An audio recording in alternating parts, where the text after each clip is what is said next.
podium and start off our second day. All right, first and foremost, I just want to thank Commissioner Petiti for his unwavering leadership, really through these evolving times of college football. He's been an absolute rock star, and we love working for him. I want to thank my wife, Heather, and my kids, Gavin, Carter, Paisley, and Harper, for allowing me to live my dream every single day as a college football coach. Truly love you guys. I think one of the most underappreciated things in our sport and our profession isn't necessarily just where you work, but it's who you work for. I think I work for the best athletic director in all of college athletics because of his values and how he looks at college athletics, even to this day in our changing world of college athletics. I have the best athletic director in the country, and Mark Hoyle. Our president, Rebecca Cunningham, has been so supportive in her short time here at the University of Minnesota. And then obviously our Board of Regents have been absolutely awesome. Believe it or not, this is our 9th season going on at the University of Minnesota. When we first got here, we said that, there were 6 head coaches in 12 years before we got there. And we talked about cultural sustainability will be key to Minnesota's success. And this is our 9th year, and we're really proud of that. I'm grateful to have signed another extension that we can continue to be at the University of Minnesota, a place that I absolutely have fallen in love with, love to make a life there, and love to live, and love, obviously, to coach our student athletes. The last thank yous to the Big Ten for having this in Las Vegas, Nevada, period. Viva Las Vegas, baby. I absolutely love this city, so this is great for us to be able to be here. But not only that, what I love about this is bringing our donors with us. College football is changing. College athletics are changing. What is great about it is our donors get to know our players a lot more. And we went to dinner at Carver Steak last night, had an unbelievable time. But to take that further, some of our former players got to be in Spain with one of our donors, and they connected because they were in the same place, same time, and got a chance to do that. Tony Fiorella and his vision management company got some of our former players together, and they got a chance to meet at his house in Spain. I think that's huge. Last night's dinner, we had Greg Esslinger, right, having dinner with us, and he's going to be inducted here in this city in the NFF Hall of Fame here in December. He got to be around our players and talk about his experience. So having our donors being able to come along with us was absolutely critical. And tonight, we get to take our players to our favorite restaurant, Prime in Bellagio, with our favorite waiter, Howard. So we get to experience that with our players here in Vegas. Nothing better than that. As we transition and talk a little bit about 25, I do want to stop and hit on 2024 a little bit, because I think it's always key to know where you've been, to know where you're going to go. And for us, we talk about ourselves being the ultimate life program. I know there's changing aspects of college athletics, but they're still student athletes. And until somebody tells me differently, we are going to run the best life collegiate program in America. And that's what we'll continue to do. Academically, we have over a 3.2 GPA as a football program. We had 10 players with a 4.0 this past semester. We've got 10 academic All-Americans since we've been there. And this past semester, there were 59 all Big Ten academic selections from the Gophers. Not enough people talk about that, and they're student athletes still. Doesn't mean that in the transformational programs and things like that, there aren't transactions. There are transactions within the transformational programs. I've had to learn that and adapt to that as well. Athletically, we just finished up being 6-0 in our bowl games here at Minnesota. We've been here 8 years, going on 9. One of those was a COVID year where we only played 7 games, but we've won 6 straight bowl games with us, right, at the University of Minnesota, which we're really proud of. It's a 6th straight year. Talk about developing young people. You recruit them, you develop them, you retain them, and you repeat, right? But we're talking about 6 straight years of a first or second round draft pick in a row at the University of Minnesota. That's a huge accomplishment for us, and players dreaming of doing something when they arrive on campus and watching that be fulfilled as they go through their time here. This is the highest winning percentage of any staff in 75 plus years since Bernie Bierman at the University of Minnesota. And that takes players, that takes staff, that takes cultural sustainability, that takes retention, takes donors, that takes our fans, that takes our state and our city. It takes everybody for us to be able to do that.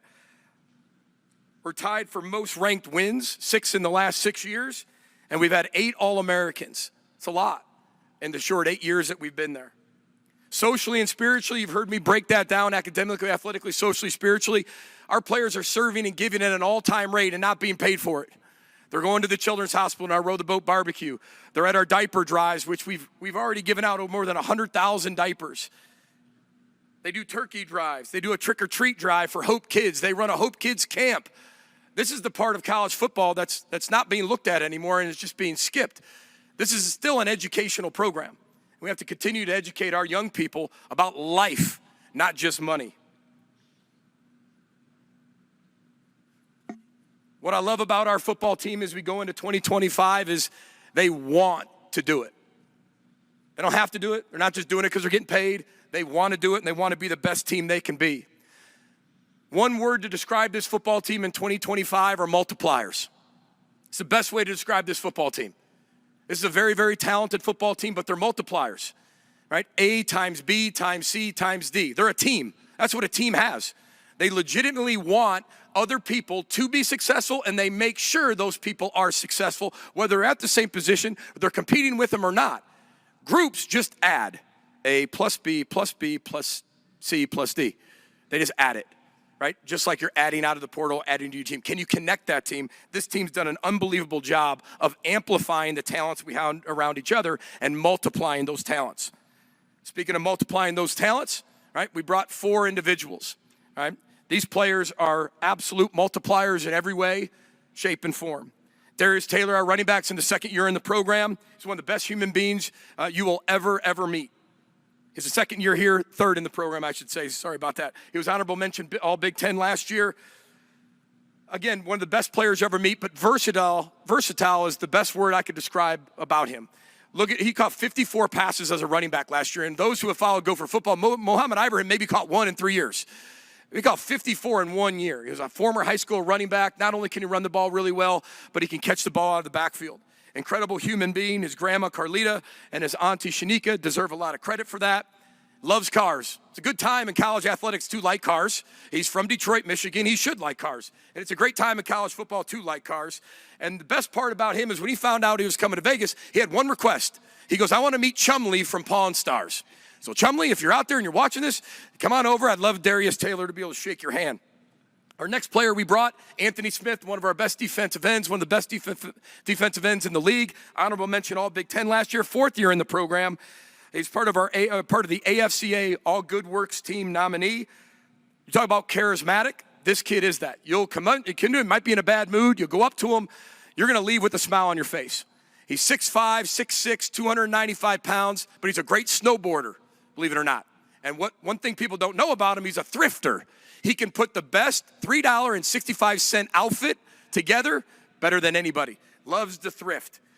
Very, very eclectic individual, loves the outdoors, great state to be in if he likes the outdoors.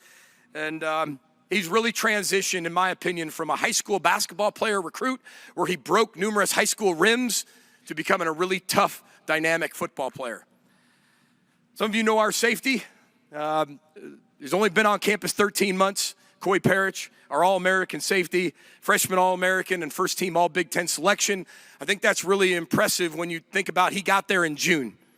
And then by December, he was all of that. But it doesn't surprise you if you watch this kid play basketball, run track, play football. He loves to play. He's a throwback. He's like a lot of us that grew up.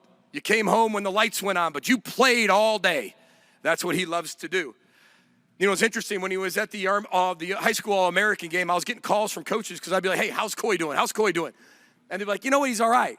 He's getting beat by this guy, he got beat by this guy, he got beat by this guy, and then bang, you get to the game, he's the MVP of the game. He blocks a punt for a touchdown. He has an interception, and all he does is dominate. He can't wait to play. His mom, Danielle, dad, George, deserve a lot of credit for the young man that they raised, and we're lucky that we have him. He's a direct example of the recruiting success we are having at the University of Minnesota. And we said that was going to take cultural sustainability. We have kids that we're recruiting now that went to camp when they were 6 to 7 years old, that now they're in high school. The in-state recruiting is better than ever. But it was going to take, whether it was me or another coach in Minnesota with 6 coaches in 12 years, it was going to take cultural sustainability for somebody to be there for a long time. And we're honored to be there and represent Minnesota every single day. Last thing about Coy, number 3, He's going to play offense, defense, and special teams. I think that's very clear, and everybody understands that. That's three different spots: offense, defense, special teams. Number 3, and him and Drake Lindsay, our quarterback, are best friends. And how good of friends they are is Drake Lindsay changed his number from 3 to 5 to make sure Coy had his number. So talk about a selfless teammate. Speaking of Drake, we brought Drake along as well, our quarterback from Fayetteville, Arkansas, who was a redshirt freshman for us last year. Played a very, very small amount, but really studied Max Brosmer constantly. Really just was his right-hand man. Learned how to lead the entire football team at a very young age. And you know how hard it is to find, right, a freshman quarterback that you can have for those 4 years. We feel like we have a really good quarterback in Drake Lindsay. It's interesting with the Minnesota ties. His grandfather played for Bud Grant with the Vikings. I know his dad, J.D., his mom, Amy, and his stepmom, Brooke, are very, very proud of him. But we're really thankful for the relationship him and Max had as he transitions into our quarterback. And he's the ultimate connector. He brought a bunch of players down to Pensacola, Florida in May to really work on the pass game and do all those things. So he's an ultimate multiplier. Last thing I want to hit on is I always give you guys 3 things that we kind of talk about with our program going into the year. There's 3 things we've hit on since January. It's be delusional, get to, and give more. The be delusional part, for the media, I got to explain that. It means no cap on the jar, right? No limitations, right? Dreaming big. With the college football playoff of where it is, as Indiana showed last year, anybody can get there. And if we're delusional enough to know we can do that, we can get there. And when you're somewhere long enough, the standards are one thing, but then you continue to raise the expectations, and that's what we want to continue to do. But we want to do that off the field as well. We want to be delusional as husbands, as fathers, right? As brothers, as sons, as members of our community. Take the cap off the jar, limitless. The second thing is get to. There's 2 things that connect the locker room more than anything. It's empathy and gratitude. If you do not have those 2 things, you do not have a connected locker room. And our players are incredibly grateful, right? And they have empathy. They can walk a mile in somebody else's shoes. They're willing to do that for each other. So the get to piece is really, really critical. And the last part is give more. We were 8-5 last year. But the great thing about Minnesota now is when you're 8-5, you're like, yeah, all right. That's our 6th straight in a row bowl game with our program being there in technically 7 years. That's tremendous. But we got to continue to raise the expectations. We were 3-4 in 1-possession games last year. So people always say, well, how do you improve that? You got to win situational football. You got to be better in 2 minutes. You got to be better in 4 minutes. And that's what we've been focusing on since January. That if we can give a little bit more and we can flip those just like we did in 2019, 6-1 in 1-possession games, that's how you win 11 games in the Big Ten. There are 9 conference games. It is a hard league. You have got to be able to find ways to win those 1-possession games. And we're a missed field goal, an onside kick offsides, right, and a 4th and 3 away from having that flip to 6-1 and being in the college football playoff. And that's what our players know, and that's what they believe. We're very, very excited for the 2025 season. And I'm not sure if I have any time left, but if I have any time left, I'll answer any questions you have. If not, I'll see you at the podium. Row the boat, Sky Yaman, go Gophers. Coach, we'll do one question. Perfect. We'll do a front row on your right side here. Kenneth Berry, Touchdowns and Tangents. Coach, you listed off all the legendary accomplishments that you have and that you've done in the time at Minnesota. I just want to know, what would you tell the younger PJ Fleck, the one that was like a 73 overall in Madden, what would you tell that young man? What advice would you give him? And yeah. That's a great, I think 73 is very generous. I'll take it. I would say that control is for amateurs. I think that was one of the hardest things that I had to deal with. This was my 13th year being a head football coach, 44 years old. I think that was the hardest part, is that as a coach in the older way of college football, you had control of so many other things. And I think in this new world, whether it's with outside parties, it's with agents, it's with NIL collectives, it's with donors and boosters, it's when this new era, you have to trust your people more than you've ever trusted them.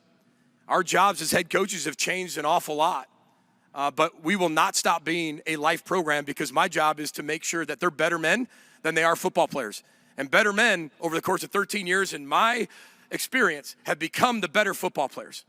The better football player that's not the better person usually doesn't pan out as much. So continue to understand control is for amateurs, trusting your people even a lot more. And yeah, that's what I would tell the younger self. Coach, thank you so much. Thanks, Best everybody. of luck. Enjoy your week. Hello, everyone. Want to begin just with a couple thank yous. First off, to my family, Kristen, Lucas, Andrew, and Blake. Incredible support back home.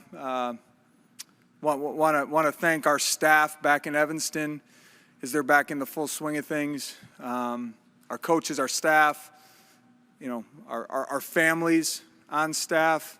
Truly believe we have the best collection of people in all of college football. All you have to do is step into the Braun household for one of our official visits when we have all the families over. Incredible group of people. Thank you to all of them and all they do to operate our program at a high level. Want to take a moment to thank Commissioner Petiti. His leadership over the last year, his communication, his transparency is something that allow all of us in my position as head coaches in the Big Ten to move forward in a dynamically changing landscape of college football. And also want to take an opportunity to thank Mark Jackson. His partnership, his leadership running our athletic department since he's arrived in September, could not be more grateful, more thankful for having someone in the foxhole, a true partner, and just a solutions-based individual that I know Northwestern Athletics is in great hands, for a very, very long time. Our team cannot wait to get going next Wednesday. This is a special group that returned in January, humble, hungry, frustrated after a 2024 campaign, but ultimately a group that chose to show up, get to work, and make incredible change as we approach the 2025 season. It started with great leadership from the leaders on our team, hard conversations, a willingness to really evaluate everything that we do within our program, and really set and establish new standards for how we operate. And all of us in this room know, good teams are well led from coaches. Great teams are well led from players and those in the locker room. And what we see going on with our team right now is a level of accountability, a level of ownership from the young men on our team that I could not be more excited about. A frustrating 2024 campaign, ultimately provided an opportunity for all of us, starting with me, to evaluate everything. And the timing around that is important. I've had many conversations with our staff over the last year. In chaos, there's opportunity. And the reality of college football over the past year, it's been in a state of chaos. And there's a lot of opportunities to find. Opportunities for us to identify our non-negotiables as a program, and then identify the changes that we need to make to not only find success in 2025, but build a foundation that will be sustainable for years to come to compete for Big Ten championships. I'm proud of the work that we've done. I'm proud of the direction that we're going, and could not be more excited about the 2025 season. Speaking of excitement, there are endless reasons to be excited about Northwestern football right now. One more year, at Northwestern Stadium, or Northwestern Field at Martin Stadium. On the lakefront, the most unique opportunity or venue in all of college football. We're excited to create a home field advantage this year, win a bunch of games at home. Excited to open up in week 2 against Western Illinois on the lakefront, and looking forward to 2025 on the lake. New Ryan Field on the way in 2026. I can speak from firsthand opportunity, having a chance to be down on field level, get tours. The amount of energy, from Ryan Sports in terms of the development, the design, every stone, no stone unturned. It truly will be the best football venue in the country. Won't affect us in 2025. It's certainly affecting our recruiting in a positive manner, but so much to look forward to in 2026. An incredible retention rate. It's easy for us as coaches to talk about the transfers that we've brought in, and we'll get to that. but I'm so proud of the job that our staff did in retaining our football team. There's countless examples of it, but we had a bunch of young men that decided that they wanted to stay at Northwestern and be a part of a special 2025 season. Excited about the 15 transfers that we've been able to bring in. Northwestern football will never be driven solely by transfer recruiting, but ultimately in the new landscape of college football, it's our job to evaluate where we need to improve as a team, where we need to improve as a roster, and find the right young men to come into our program. And what I can say boldly is the 15 young men that we have brought into our program as transfers not only are great football players, but they're incredible young men that are humble, excited to compete, and want to be great teammates and are team-oriented. The hiring of Christian Sarkeesian, our general manager. Christian's going to play a critical role in our roster management and managing our revenue share cap. But, his experience in the NFL, his ties to Northwestern, could not be more excited about Christian being on board and being a critical teammate in us navigating the new landscape of college football. And then lastly, this has been an awesome offseason for the Cats. It started in January, with humility and a ton of hunger. Great winter block, incredible spring ball, by far the most challenging spring ball we've had at Northwestern in a long time. Very physical, live tackling, challenging our guys to prepare themselves for the arena and competing in the Big Ten. And feel like we have a team that's in a really good space going into fall camp here starting in a week. The three young men that we brought with us here today, really excited to have this group with us. Starting off with Anto Saka. Anto truly will be one of the best defensive ends in the country next year. Forever has had a unique ability to rush the passer, has become a well-rounded defensive lineman, every down player. His leadership continues to grow. Will have a pivotal impact on our defense this season. Secondly, Joe Hyman, running back. You go back and study our explosive plays over the last couple years. Something that shows up a lot is the ball is in Joe Hyman's hands, whether it's on special teams or on the offense side of the ball. So excited for Zach Lujan to be able to find different ways to utilize Joe this year, get the ball in his hands, and bring a truly explosive element to our backfield and to our offense. And then lastly, Preston Stone, our transfer quarterback from SMU. My opportunity to get to know Preston through the recruiting process and since the day he arrived on campus, yes, I have been impressed with his football knowledge, his processing, his accuracy, his leadership. But what I've been most excited about and most impressed with is his ability to quickly build relationships with his teammates. He is someone that our team truly rallies around, enjoys being around, and is a special leader, especially at that quarterback position. Giving a quick rundown on our team, so excited about the elevated play in the quarterback room coming out of spring ball, the elements that Preston has brought to that room, the development of Ryan Bowe as a young quarterback in that room. Jack Lausch is no longer with the program. What Jack did last year, starting 10 games in the Big Ten as a quarterback and then going on to play baseball at an extremely high level. Jack ultimately made a decision to solely focus on baseball moving forward. I'm excited for Jack to dive into that endeavor, which he currently is this summer.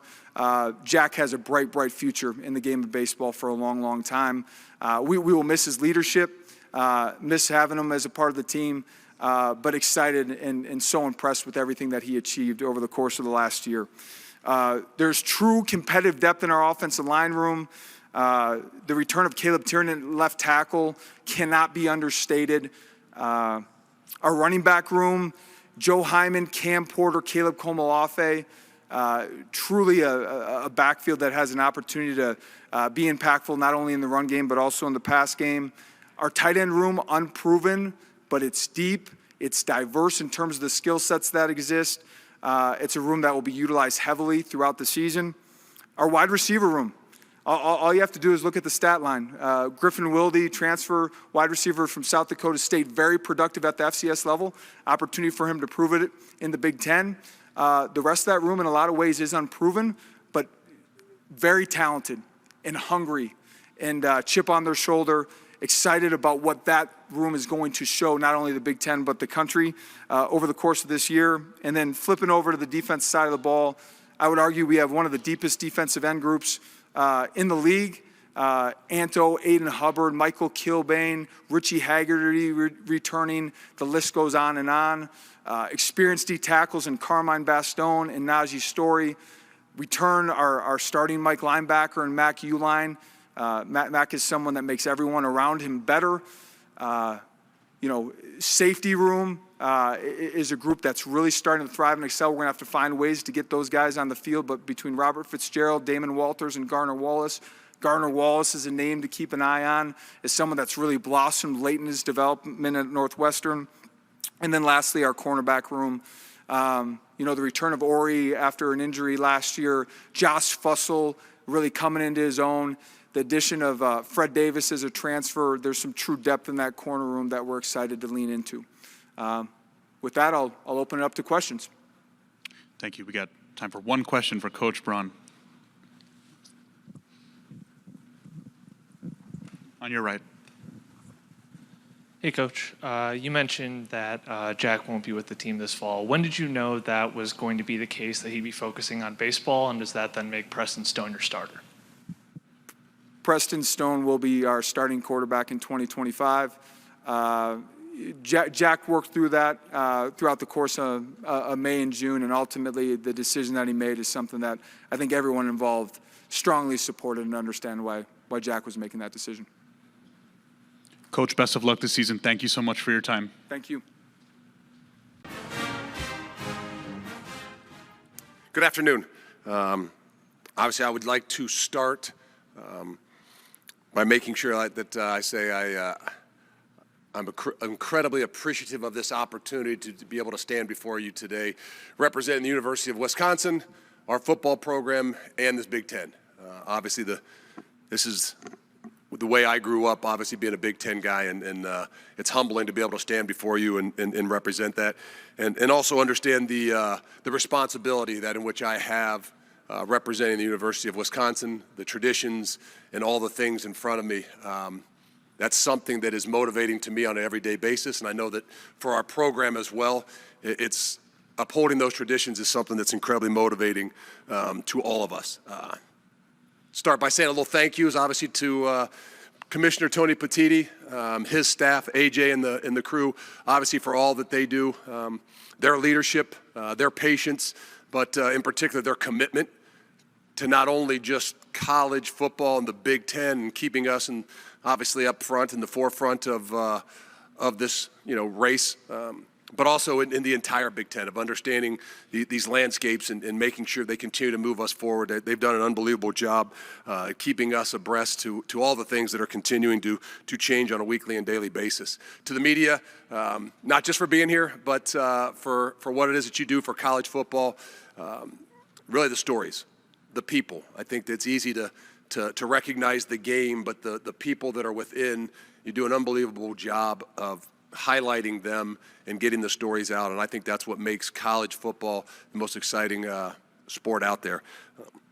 To our AD, I don't know if he's out here, Chris McIntosh, his partnership is and his leadership is really important to me and our program as we continue to move forward, but I think his leadership really leading that whole department in 23 varsity sports in this trying and unique time. I don't think this is anything that a lot of these ADs signed up for and recognized what they were going to be involved with and what it is that they continue to do, not just with college football, but all things college athletics in particular within their universities. Those guys, they do an unbelievable job, and Chris does an unbelievable job for us. And not last but not least, I would be remiss if I didn't say thank you to my wife, Amy. We celebrated 25 years this past few weeks ago, and the rock of our family and all that I have an opportunity to do is because of her. And I've been in this business for 25 years now, and she's been with me from being a GA to first job at the University of Akron, to picking up and moving a family and 6 kids halfway across the country. Obviously, with all of us coaches, it takes some special people behind the scenes to give us an opportunity to do what it is that we do. University of Wisconsin is and will continue to be a traditional football program in every way possible. I know this is a transactional world that we all know about, and we continue to enter, especially since July 1 with this new revenue sharing. But it's really critical and important to me in all that we do and the way that we continue to grow and the things that we got to be able to do, and even in the changes, that we focus upon the traditional things that has made the University of Wisconsin, the football program, great. And we need to continue to build upon those things. And it starts with high school recruiting. I think we recruited 21 high school kids last year. We'll still continue to be the philosophy in our traditional mindset. But really it comes down to a trust and respect from within our program, whether it starts in recruiting and all that we do. It's about relationships. You know, that's not going to change even though we are entering into this transactional world. And it's really about development, the development of 18 to 22-year-olds in all that we do. And I think that's where some of this, in this new era and what we're working and continue to work for in the last 3-4 years and moving forward, for me and for us, I know that it's really important for us to make sure that we continue to focus upon the traditional things that has made Wisconsin great and will continue to make Wisconsin great. And that kind of leads me into 3 of those guys to represent us that are here today. We actually have a leadership group of about 14 guys. And to be honest with you, that's where the strength of our program lies. What's going to continue to move us forward, I don't know that is just in the 3 guys that are here, but it's in this group of 14 guys that really the strength of our program and where our leadership is. 3 guys will represent us, or they're here today to represent us, and they've done a phenomenal job. On the defensive side of the ball, we've got graduate Rico Holman, cornerback from Miami, Florida, from University School in Miami. Rico will be a 3-year starter. He's done an unbelievable job. I think going into this year, he is as prepared or more prepared than he has been in the last 3. And 2 years ago, he was a 3rd-team All-American with 7 interceptions. And Rico is a big part of, kind of the revamping and some of the things we've done differently defensively for us in our program. The next one is Jake Renfro. Jake is, again, a graduate. He'll be a returning starter at center. He's Chicago, Illinois, Providence Catholic kid, and he will anchor that offensive line along with Riley Mallman, Joe Brunner, who are 2 other guys that are returning starters, 2-year starters and a 3-year starter. They kind of anchor that offensive line, and wish I could have both of those guys with us here today as well.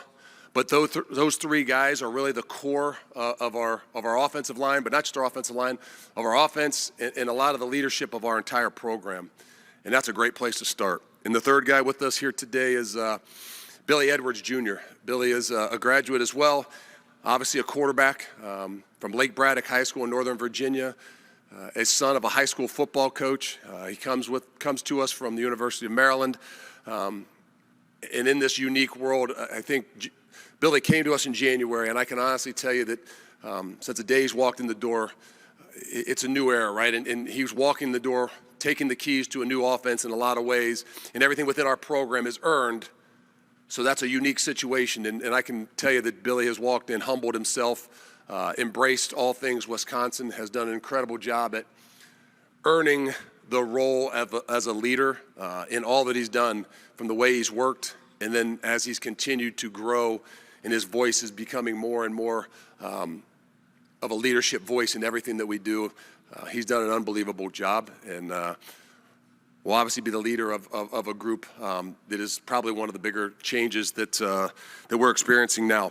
That's the leadership group. Those 3 guys will represent that group of 14 guys that really, for me and for us, is what is key for the growth for where we're headed and what it is that we're doing. Last year was not the standard, right? And it's pretty obvious to be able to say, and really we're talking about the way that we finished last year. That's not the standard. That's not the expectation by any ways. I was not brought here thinking that that's in any way what it is that we expect at the University of Wisconsin. But I'm not here to dwell upon last year either. But what last year does do is it gives us an opportunity to be able to self-reflect. It gives us an opportunity to recognize things that we need to continue to be able to change. And I think that's what was most important as we attacked December and January for us in our program. That's where everything started. It's pretty easy to kind of pinpoint some of the changes that we've made, right? Whether it's offensively, There's some difference defensively, just size and some things that we had to be able to address and do. But what it really came down to in some of the changes that we had to make was we had to get back to what has and what will continue to make Wisconsin an unbelievable place and an incredible football power and give us a chance to play for championships. And a lot of people would say, what is that, running the football, that's getting back? No, that's a part of things. But what it really comes down to is our ability to get back to what I would say is complementary football. And I don't mean complementary football in a way that everybody would define complementary football on a Saturday afternoon or a Saturday night. It's much deeper than that. When we talk about complementary football for our team and our program, it's something at the core of what it is that we have to be able to do. It's something that as a team and as a program has to be something that we live on a daily basis. And we kind of define, and we will continue to define, what complementary football looks like to us at Wisconsin. And it's really more than 3 phases, it's 4 phases. It's offense, defense, special teams, and a culture to the way that which we do things. And our ability to embody that as a program, and I don't just mean that on Saturdays, I mean that as in everything that we do, and recognize and understand how each and every one of us feeds off of one another and the things that we have to do in order to be successful, the sacrifices we need to make for the good of the whole, is more important than just to sit here and talk about what we've changed offensively or the things we've changed defensively or what your expectations are. It becomes back to a process that started in December, has gone through January, and has been a big part of some of and a lot of the changes, whether it's faces or people within our program. And so I can honestly sit here and tell you that we're really excited. 6 days from now, we begin camp, and we begin this 131-day journey. That's 131 days from the time we start camp to the end of the regular season, to put to the test of the things that we've implemented, from the leadership ideas to what complementary football looks like, and what's going to give us the greatest opportunity to get back into a place where Wisconsin's playing for championships. And so that's an exciting time for us, and at this point in time, I'll open it up for some questions. We'll do one question for Coach.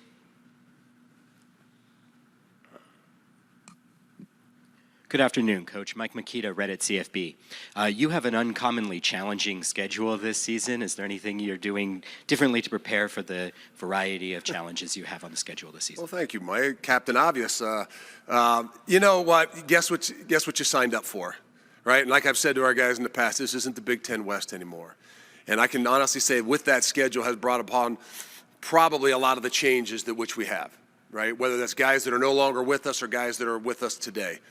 The great thing about that schedule is pretty easy to be able to lay it down right in front of everybody, whether they were coming back for their 5th year or 4th year or guys that were coming into our program, a guy like Billy Edwards, right? This isn't the NFL where they lay out the schedule sometime in April. Everybody knows what they signed up for, and everybody knows what they stuck around for. And the beautiful thing about that is we've been able to embrace that.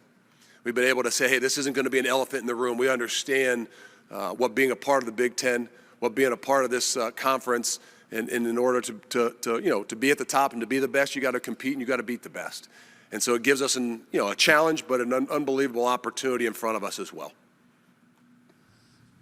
Coach, thank you so much for your time. Appreciate it. Thank you. Good afternoon. It's a pleasure to be here with you guys today. Certainly want to let you guys know we appreciate the job you guys do here. I know sitting around in this room all day can be a challenge, especially in Vegas. You guys seem to be handling it well, though. I don't see too many closed eyes. Really thrilled to be representing the University of Oregon. It's a dream come true for me. Going into my 4th season to get that opportunity and wake up forever grateful for that chance. Want to continue to thank the leadership that we have at the University of Oregon and President Schultz, Rob Mullins. They do an unbelievable job in our program. Also thrilled at the leadership we have here in the Big Ten, and Tony Petiti and his staff do an unbelievable job representing us. Getting to do this in the conference that we get to do it in against the caliber of teams that we get to play against is a real thrill for our team. Something that we really pride ourselves in and are thrilled that we get that opportunity. Coming in a year ago, it was uncharted waters for us. It was, okay, what's the Big Ten going to be like? And it's been super fulfilling, getting the opportunity to win the Big Ten in our first year, play some unbelievable teams. has created a really special experience. Along with me today, I have some unbelievable players. We could have brought several guys from our team. Really proud of where our team's at right now, but want to take some time to acknowledge those guys that came along with me. Kenyon Sadiq, our tight end, has had an unbelievable offseason. He's been an integral part to our team. He's done a lot of special things, and I think many of you realize that he's a really special talent, but beyond that, he got the opportunity this offseason to travel to Africa and help build courts for kids. He's taken a real interest in real estate, which I'm excited about for him. And on top of that, he runs 23 miles per hour, can vertical jump 41 inches, so that's pretty good too, especially when it comes to football. Unbelievable player. Excited to see him jump into a leadership role on our team. I think several of you got to see what he can do in the Big Ten Championship this past year. Will be an integral part of our team this year. Also got to bring Mateo Uyangalele. One thing I'm really excited about for Mateo is he's been a guy who's been himself since the day he stepped on campus. He's unique. Our guys were joking with him about how he dressed on the airplane yesterday. He looked super comfortable, had his hair in this cool thing, had a neat backpack. I think he's wearing a coat that he got at a thrift store today, and he looks fantastic. But he's been uniquely him. And beyond being uniquely him, he was a terror for quarterbacks this past season. He's a sack leader in our conference. He's done an unbelievable job. He's worked really hard this offseason, gained 10 pounds of muscle, and his voice has grown this offseason as well. All the guys that you see that came with us today are not guys of many words. They like to show with action, and Mateo certainly is a guy that does that. Also had the opportunity to bring Bryce Betcher here, returning after an all-conference year as a linebacker for us. Bryce is one of those unique guys that also had the opportunity to win a Golden Glove in baseball at the University of Oregon. Was a two-sport athlete, has been a lifeblood of this program. He's a heartbeat in a lot of ways. He's the guy that's excited for practice. When he steps on the field, it means something to him. He's prideful to wear the Oregon O. It means a lot. He grew up wanting to be a part of this program, and we were thrilled to get him back. This season, obviously had the opportunity after being drafted by the Astros to go play baseball, but wanted to take advantage of the opportunity to play for us a little bit more. He's put on some great weight this offseason, and he's done an unbelievable job. But since we're in Vegas, it seems like the right time to say it. As our theme for this team is double down, right? We have done an unbelievable job of building this team over time. You look at our success season to season, and as this team has grown, the process works. We're close, and we've been able to accomplish a lot. So that's really what's going to feed our program this offseason, and will feed us into fall camp is believing in the process that we have. We got great buy-in from our players. It is a cast of new characters. You're going to see new people on the field, which is exciting. I'm very excited about this team. Going into the offseason, we felt like we had to take an opportunity to really develop leadership. We did that through a leadership retreat. We've done that through focusing on our DNA traits that have always been a big piece of our program, and continue to see our team grow in that area, whether it's connection, whether it's growth. When you see our team play, you're going to see a team that plays with toughness. I know a year ago we got asked the question, are we tough enough to be in the Big Ten? And I think that we were able to answer those questions on the field last year. I do want to take the time to recognize the efforts of some of our support staff. Back in Oregon, our strength staff, Coach Love and his crew, our nutrition staff with Brenna, sports performance, with Ben McKay, Chief, our trainer. These guys have done an unbelievable job this summer of putting our team in position to be better. Our players have worked really hard. They've put on over 1,300 pounds this offseason. Our overall peak power numbers have gone up over 21%. Our freshmen, the average gain for our freshmen is over 17 pounds. So there's some exciting things that you look for wins in the offseason. Those are some great wins for our team. Just as proud as I am of what we've done, training in the offseason, I'm really proud of what we've been able to do off the field. Over 600 hours of community service in the last 6 months. Again, we partnered with Sleep in Heavenly Peace, built over 150 beds for kids in the community that don't have beds. We're able to support 300 foster and at-risk youth this offseason, as well as many other contributions to our community and outside. And for our players, to develop that education off the field, our player personnel staff has done an unbelievable job. Usman Kamara, Carl Holmes, and creating opportunities, whether it's through our Discover You program, as well as completing a 4-week training session with Radical Health to really attack mental wellness, mental health. Done an unbelievable job there. Currently partnered with real estate opportunities with Bones Investment Group has been a great opportunity for our guys to learn and look for opportunities to grow outside of football, not just after your playing career, but during your playing career. I'm really excited about those opportunities that have been created for our guys. And heading into year 4, I feel like we've got a really strong foundation. I've kind of said that about our team. Our guys have embraced the work, the experience on our staff. I continue to be impressed with the staff that we have. Going into year 3 now with the same offensive and defensive coordinator. We've got several of our staff members back, even though they've been given opportunities to be other places, they've chose to be here, and that's credit to the success of our team. But that's also a piece of the success to our team is the continuity that we've been able to have, and grateful for Rob and our support here to be able to make that happen. I'm also really excited about some of the future stars we have on our team. There's guys that are unbelievable players, but they're also going to be unbelievable humans, and that's something that we're excited about. Several of our coaches are going to make outstanding head coaches in the future. I want to make sure that I always give the opportunity to say that, because these guys do a great job. They make it work. They make my job easier, and certainly makes it a lot of fun for us. But we do have a brand new team and brand new challenges, and what happened last year has nothing to do with the future. So building that, starting from scratch, getting the opportunity to head back to the kitchen, figure out what we're going to be able to throw in for our recipe and create a great meal is something we're super excited about. I have confidence in this group more than anything because I've seen the work, right? And not everybody always gets to see the work. We've been a little bit under the radar this offseason, but these guys have worked extremely hard. They've put their best foot forward, and that's part of what makes this so much fun for me. Everybody says, what's your favorite part of coaching? It's the new challenges that we're going to see that we don't know about yet. Obviously, college football changes every day, but I don't think the game's ever been more exciting. I think the support of our sport is unbelievable, and a lot of that's with the leadership. I think a lot of us can get frustrated with the rules, but sometimes we have to see if they work. So continue to be patient and see how things play out, but continue to adapt on the same front. We continue to grow as a team, but I think it's really important for our team that we remind them you got to enjoy the journey.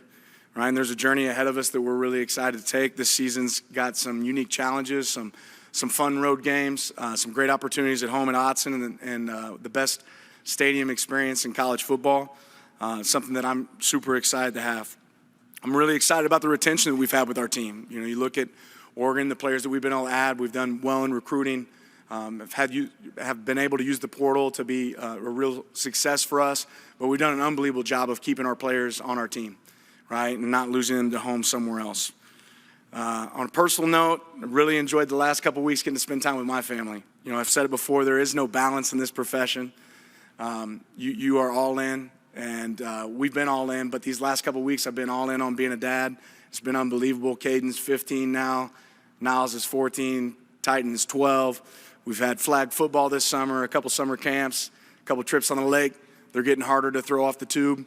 But we've had an unbelievable experience. It's been fun hanging out with my wife and the boys this summer, but we are excited to get to work. And with that said, we'll go ahead and open it up for questions.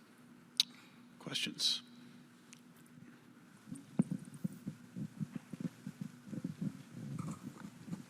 Hi, Dan. Colton Bartholomew, Wisconsin State Journal. There's a school in this conference that's suing over player tampering. Do you think that that's something that needs to be cracked down even more on in college football? Yeah. Elaborate at all, or?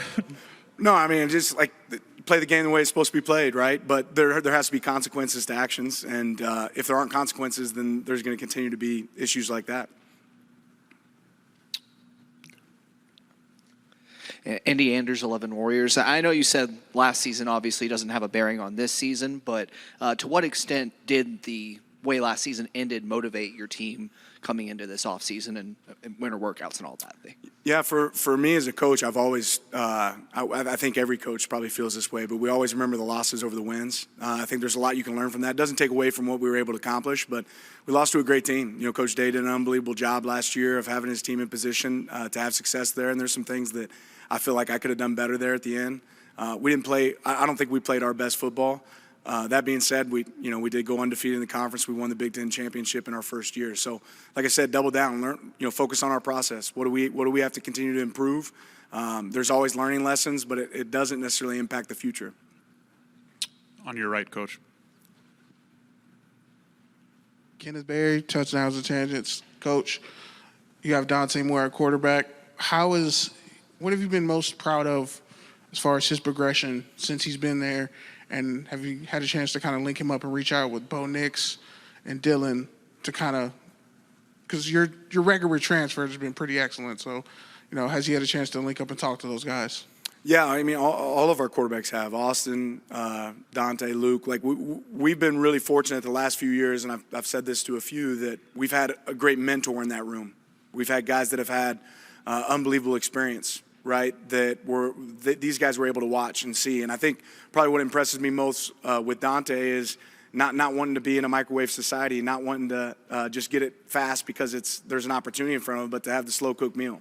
Right, to have the opportunity to sit back and mature and learn from experiences that you don't necessarily have to be on the field to feel.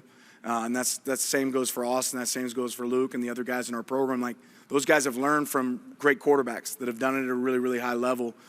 For him to have that opportunity, show maturity, develop in his leadership, I think it's going to create great opportunities for our team. Hey, Coach. Nick Hamilton, Nightcast Media. Wanted to ask you just your perspective as far as the chemistry being built between Dante and Kenyon Sadiq, and how would you see Kenyon being able to shoulder some of that load this season? I actually told Kenyon on the way down that, yesterday was the first time I played it, but I played with my youngest son, Titan. We played the NCAA college football, and Sadiq went off, right? He balled out. So I need to make sure I bring that up to our quarterbacks. Throw it to Kenyon, because he's been unbelievable this offseason. Like I said, if you just see him work, it's not a secret. I feel like he would tell you those are some of the traits that he learned from the guys that were ahead of him, whether that's Terrence Ferguson or Pat Herbert. But yeah, there is a chemistry being developed, and that's part of what fall camp's about, right? Our quarterbacks getting on the same page, is our tight ends, is our wideouts, is our backs, and just, creating that rhythm. Our guys have worked really hard this summer, but Kenyon's going to be, it's going to be hard for people to deal with. He's a special player. I think he can be the best tight end in the nation. And, when you have a great rhythm with your quarterbacks, being able to get the ball to them, that's going to be a special weapon for us. Coach Lanning, thank you so much for your time. Appreciate it. Okay, thank you. Good morning. Good afternoon, I guess. It's great to be at my second Big Ten Media Day. Certainly feels a lot different than a year ago at this time. Certainly we don't need to wear name tags any longer, so that's a positive. Representing University of Washington is a tremendous honor. This is a place with championship traditions, elite academics, and certainly one of the most passionate fan bases in all of the country. We spent a lot of time trying to build our culture over the past 16, 18 months. And I think we've gotten really close to getting the team that we're looking for to compete with year in and year out for championships here in the Big Ten. We talk a lot culturally about respect and accountability, integrity, selflessness, and enthusiasm. We believe that we are a very disciplined team. We believe in mental and physical toughness. And really what it all comes down to for us is that be a pro mentality. And that be a pro philosophy is the foundation in everything we do, preparing, practicing, and competing in a way that we instill an NFL mentality in our program. It's one of the things that we'll constantly address, constantly talk about with our players is how to act like a professional in everything you do, whether that's on or off the field, whether you become an NFL player or not. But we have a really good football team this year and a really good coaching staff. And I'm excited, first of all, to mention the new position coaches that we have, but also the coordinator, the coaches that have stayed with us for a long time. We have 8 position coaches that have now been with me for 4 or 5 years, both at the last spot and here. We have a strength staff, a player development staff, a personnel staff, and a nutrition staff that have all traveled with us and have been with us now between 4 and 5 years.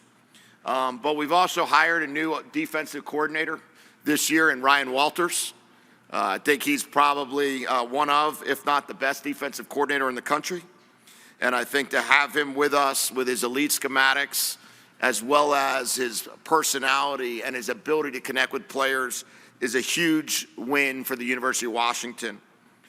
Coach Walters transformed Illinois' defense from number 97 in the nation to number 1 in his 2 years there, and from number 114 in total defense to number 2 in his 2 years there. We've also hired a new special teams coordinator in Chris Petrilli.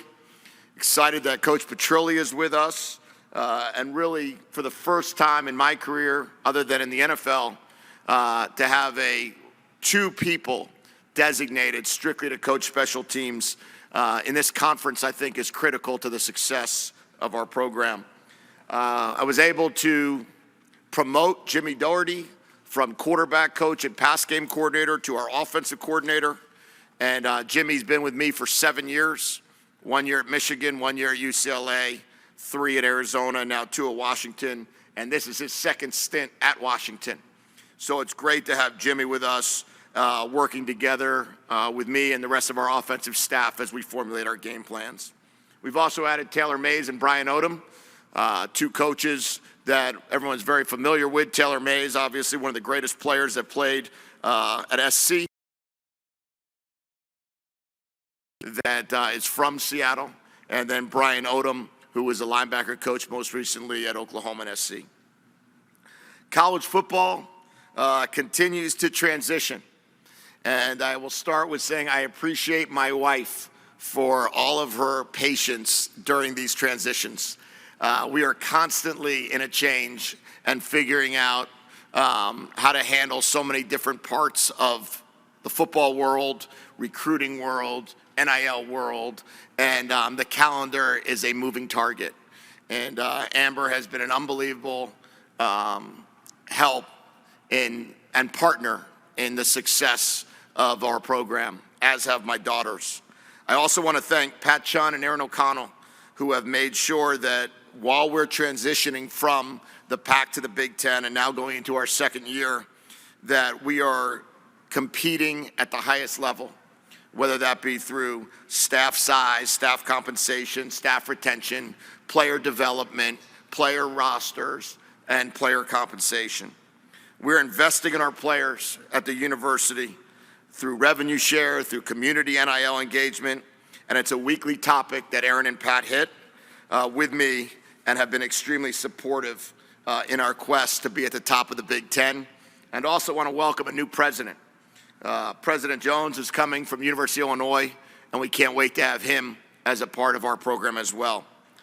I'm incredibly proud of the players who've stepped up since we've arrived here in January.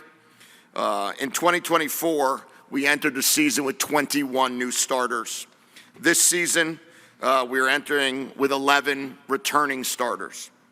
We've also entered the season a year ago with an offensive line that never played together, and yet we still produced a 1,000-yard rusher. We entered coming off of a national championship run, and yet we're still able to find a way with one returning starter to make it back to a bowl. But as I look at the team that we have currently, I'm so proud of the guys that are here. We lost one starter in the transfer portal and replaced him with a starter from a team that I coached prior. The rest of our team either has moved on through graduation or are back. And that's a huge credit to the culture of our assistant coaches and our program. I want to start and talk a little bit about the guys that we brought here today. Damon Williams, our quarterback, is an amazing young man. He's 19 years old, just turned 19 in March. And last year, as a true freshman, he completed 79% of his passes, 8 touchdowns, 1 interception. Started our bowl game where he had 4 touchdown passes and a touchdown run. And he's really just as special of a football player. He's an incredible individual, which I hope you guys will learn about later on. Jonah Coleman, the running back that I brought today, has been with me for 4 years. and he is a very special person in our lives. My wife and I, my girls, consider him part of our family. He's had incredible success last year as a Big Ten runner, had over 1,000 yards, had 10 touchdowns, and in our first year in the conference earned all Big Ten honors. He's the first running back at the University of Washington since 1976 to rush for over 100 or more yards in his Husky debut. Jonah's going to be a fantastic pro. Also extremely proud of Jonah with a 3.91 cumulative GPA. He will be our nominee for the William Campbell Award of the Academic Heisman. And then the third guy that I brought, another player since been with me for 4 years, part of our recruiting class of 2022 back in Tucson, Fisch's Prysock. He has started every game for us since he was a true freshman. He, along with Jonah, was a part of that class that produced NFL first rounders and second rounders, and the long physical corner that Efi is. I'm extremely proud and excited to see what he'll do in the future. And then finally, I just want to mention a couple players that I didn't bring that I'm really proud of. Denzel Boston, in his first year starting for the University of Washington, had 9 touchdowns in the Big Ten. Takario Davis joining us after having an elite year in the Pac-12 and also in the Big 12. Excited to have Takario with us. We're going to need all that talent, and we're going to need all that staff leadership this season, because we know we are playing in the best conference in the country with the toughest schedule in the country. We have an incredible home field advantage. We are riding a 20-game winning streak, and we're excited for our home opener against Colorado State. We head to Pullman week 4 to regain the Apple Cup, and then we come back and we host Ohio State. For the second year in a row, we host the defending national champion on our soil. We get to head to Michigan, head to Wisconsin, and really begin what is incredible Big Ten play, where we play 9 games in a row. And then we end with our fiercest rival in Oregon, where we know we have to play a lot better than we did a year ago. Joining the Big Ten in 2020-24, the best conference in college football, we understand we have a weekly grind of games, not just the ones I mentioned. For the last 2 seasons, our conference showed its strength and dominance with back-to-back national champions.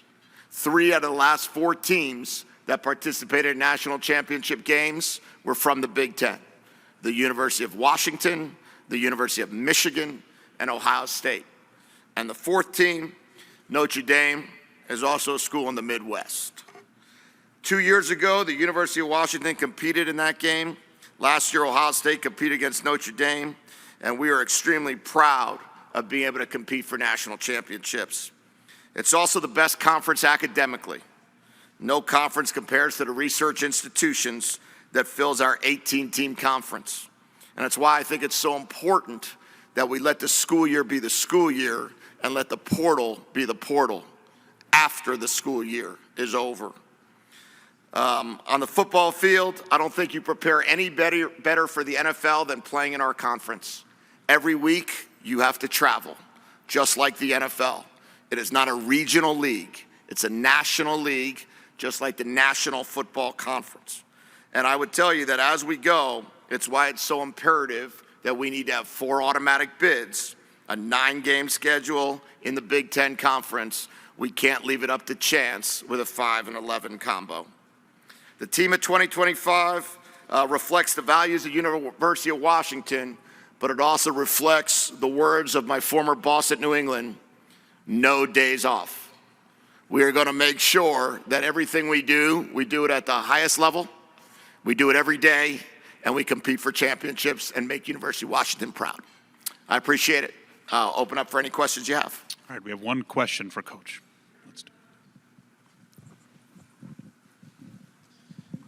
Jedd, Sam King from the Journal and Courier. You mentioned Ryan Walters, who the last 2 years has been a head coach.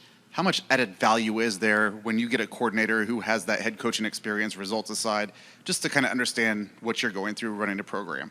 Yeah, I went back and I looked at the last couple of years of teams that have won championships, and I looked at last year's 4 playoff teams, and all 4 of those playoff teams had a former head coach on the staff.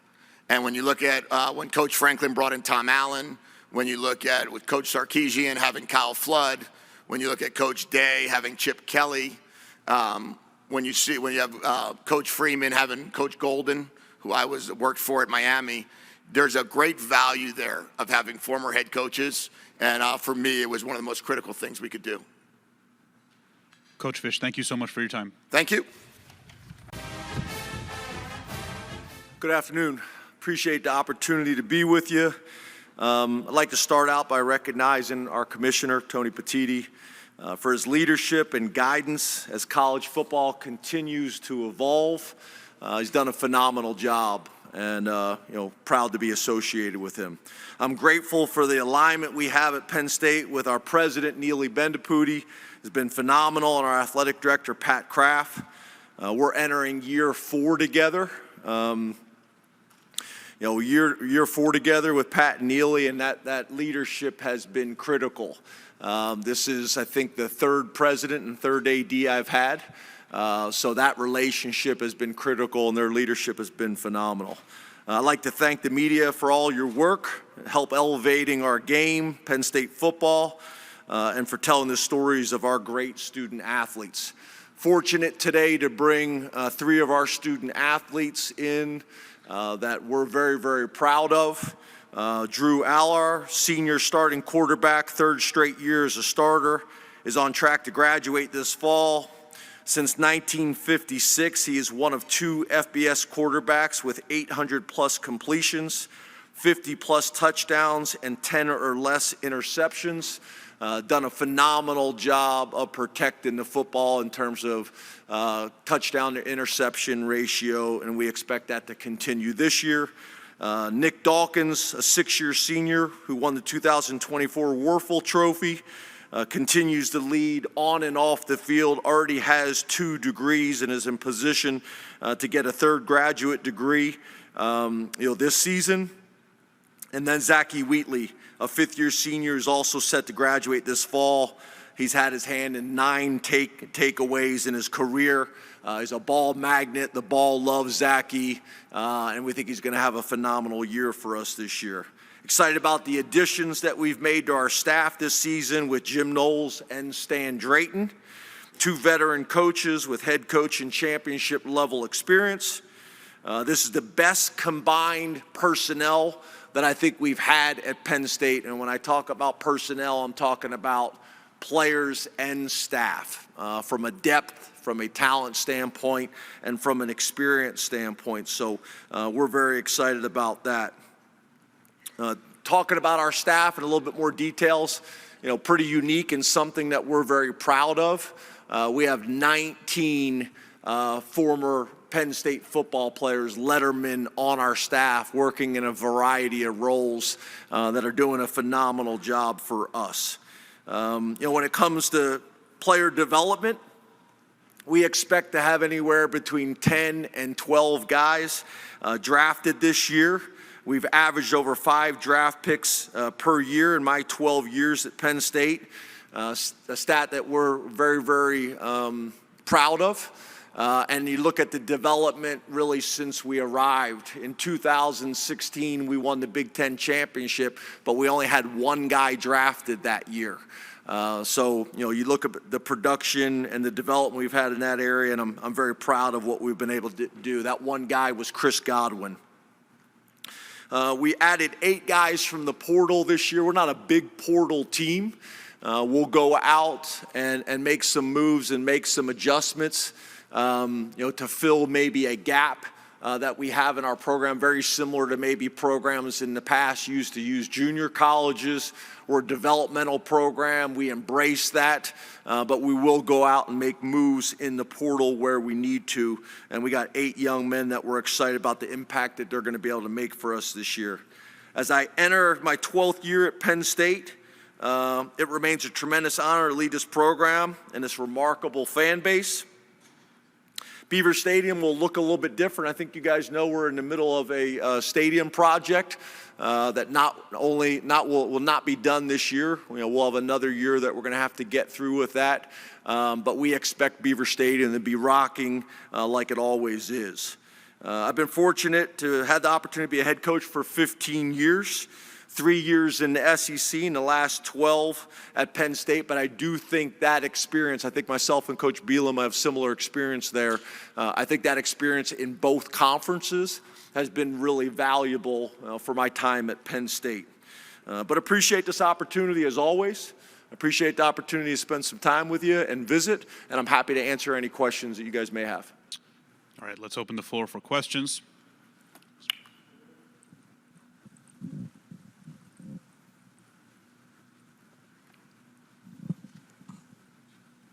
Hey, Coach. Nick Hamilton, Nightcast Media. Wanted to ask you, how you doing? Good, how are you? Doing great.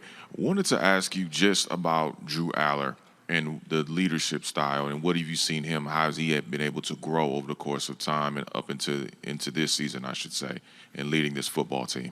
Yeah, I'm just proud of him. Drew has made tremendous growth every single year, all the way back to recruiting. I don't know if a lot of people remember, but, Drew, when we first started recruiting, was a 3-star recruit, kind of a throwback recruit. Kept getting better, kept moving up the charts, depending on which recruiting service you follow. Some people had him as the #1 quarterback in the country before it was all said and done. Showed up on campus, was a backup quarterback for us as a true freshman behind an NFL quarterback, and has gotten better every single year, really in every single area. He's 6'5", he's now 235 pounds, can make every throw on the field, has shown that he can hurt people with his feet, and has really made tremendous strides as well as a leader, holding himself to a really high standard and willing to have tough conversations with his teammates as well. So he's made significant leaps every year. We expect him to take another significant leap this year. Most people had him projected as a first-round draft choice last year. He decided to come back to school, unfinished business, collectively as a team, but also as an individual. So I'm a big Drew fan. You guys get a chance to get around him, you'll feel the same way. He's really what it's all about. It's team, it's community, it's Penn State. He does things the right way, and I couldn't be more proud of him. Straight ahead, Coach. Dan Hope from 11 Warriors. Wanted to ask. Hey, Dan. Hey, James. Where is that? Where are you from, Dan? Ohio. Ohio. You mentioned that you feel like you've had the best personnel this year that you've ever had at Penn State. Does that add pressure for you guys to feel like, this is your year to go and win a championship? Yeah, the way I would describe it is this, right? There's a ton of conversations that are happening nationally, right? And we embrace that, we've earned that, based on what we've been able to do and what we got coming back. There's a lot of people that are excited on a national level talking about us. But the reality is, when it comes to the Lash football building or when it comes to local, these are always the expectations at Penn State. We had what a lot of people would consider a really good season last year. We were a game away from playing for the national championship, and you could actually make the argument a drive away for playing for the national championship. But it didn't feel that way, right? Because the expectations at Penn State are really high. So we embrace that. I came to Penn State understanding that, knowing that. Our players did as well. So I think the conversations that you're talking about nationally are happening, and we appreciate that, but it hasn't really changed close to home, and it hasn't changed internally in our program, because these are always our expectations. And let's also be honest. I mean, it's a great conversation, but who really cares about preseason rankings? They mean nothing. It's a good argument to have, and everybody has fun with it, but the only rankings that matter are the ones that happen at the end of the season, and that's what we're concerned about. And the only way we'll do that is by handling our business today. Yes, sir. We have our first row here. Hey, Coach. Steve Hellwagon, Bucknuts.com, 24/7 Sports. Tyler Warren was such an integral part of your offense last season and just impacted games in so many ways and won games in a lot of instances. How do you replace that production? And I assume it's spread out over a number of people, but who are some of the people you're going to be counting on to pick up some of that slack, I guess? Yeah, thanks, Steve. Yeah, Tyler was a special player, right? You know, it's interesting because 2 years ago I sat, you know, in the meeting room with our tight ends, and we had two tight ends, Theo Johnson and Tyler Warren, were deciding, you know, what was going to happen and who was going to come back and who was going to declare. Theo Johnson decides to declare, ends up being a second-round draft choice with the Giants. Tyler comes back and obviously has a unbelievably memorable season, an all-time season in Penn State history, and really college football history. You know, we kind of had a unique situation at running back this year. I thought it was going to be the same deal. I thought one of those guys would decide to declare for the NFL and the other one would come back. They both decided to come back.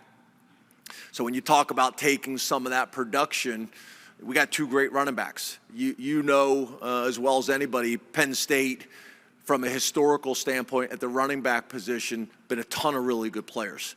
It's amazing to me that both Nick Singleton and Katron Allen have a chance to be the all-time leading rushers in Penn State history, 1 and 2, and they've been sharing carries their entire career. So obviously they're going to play a big role in that.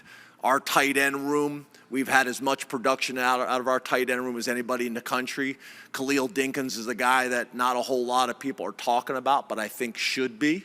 Obviously, Andrew Rapplier, who was in position to play a bunch last year and then had a season-ending injury, and then Luke Reynolds. They're three guys that we think will be very productive in our tight end room, and our tight end room has been as good as anybody in the country in the last 5 years. And then at wide receiver, that's obviously been the big conversation. We went out into the transfer portal and brought in three really productive players. In Pena from Syracuse, who was a captain, in Hudson from USC, who was a captain. And then when you talk about Devontae Ross, who made a bunch of big plays and had a ton of production at Troy. And for me, I got a lot of respect for the University of Iowa and how they play defense and special teams, and be able to watch Troy and this young man have a lot of success. So what we hope to do, to answer your question, long answer, but is to spread that ball around to all those people. In a lot of ways, I think it makes us more difficult to defend when there's more guys on the field that we think can impact the game at any moment. Yes, sir. Coach Flanken, thank you so much. Yeah, thank you so much.